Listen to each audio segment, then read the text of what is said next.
سنتے ہیں اردو میں خصوصی اپڈیٹ۔ موجودہ جدید دور میں بھی بھارت اپنے شرمناک ذات پات کے نظام میں منقسم ہے۔ بھارت میں دلتوں اور دیگر نچلی ذاتوں کے خلاف اونچی ذات کے ہندوؤں جو اپنے آپ کو برہمن کہلاتے ہیں کہ ناانصافیوں کی کہانیاں بھارت بھر میں ہر دوسرے دن منظر عام پر آتی ہیں۔ انگریزوں سے آزادی کے 75 برس بعد بھی بھارت کا ذات پات کا نظام ابھی تک قائم و دائم اور اس میں روز بروز اضافہ ہی ہوتا جا رہا ہے۔ دلتوں اور نچلی ذاتوں کو تمام بنیادی سہولیات سے محروم رکھا جاتا ہے۔ ان کے لیے اعلیٰ ذات کے ہندوؤں کے مساوی اعلیٰ تعلیم، نوکریوں، صحت، رہن سہن اور زندہ رہنے کے تمام دروازے بند ہیں۔ انہیں ذلیل و رسوا کیا جاتا ہے۔ نچلی ذات کی خواتین دوسری ذاتوں کے مقابلے میں زیادہ کثرت سے جنسی حملوں کا نشانہ بنتی ہیں۔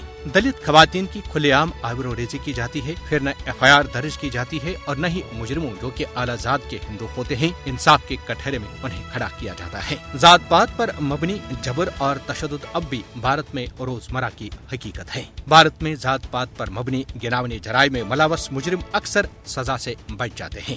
ہندو ذات پات کا نظام دنیا میں نسلی امتیاز کی قدیم ترین شکل ہے۔ نچلی ذات کے ہندو بھارت بھر میں سب سے زیادہ معمولی اور ذلیل کام کرنے پر مجبور ہیں۔ بھارت کی نام نہاد جمہوریت نہ صرف ذات پات کے نظام کو ختم کرنے میں ناکام رہی ہے بلکہ اس نے اسے مضبوط اور جدید بنایا ہے۔ بھارتی ذات پات کے نظام کے تحت دلتوں کو اچھوت سمجھا جاتا ہے۔ بھارتی معاشرہ دلتوں اور دوسری نچلی برادریوں سے تعلق رکھنے والے لوگوں کو باہم مربوط کرنے میں بری طرح ناکام رہا ہے۔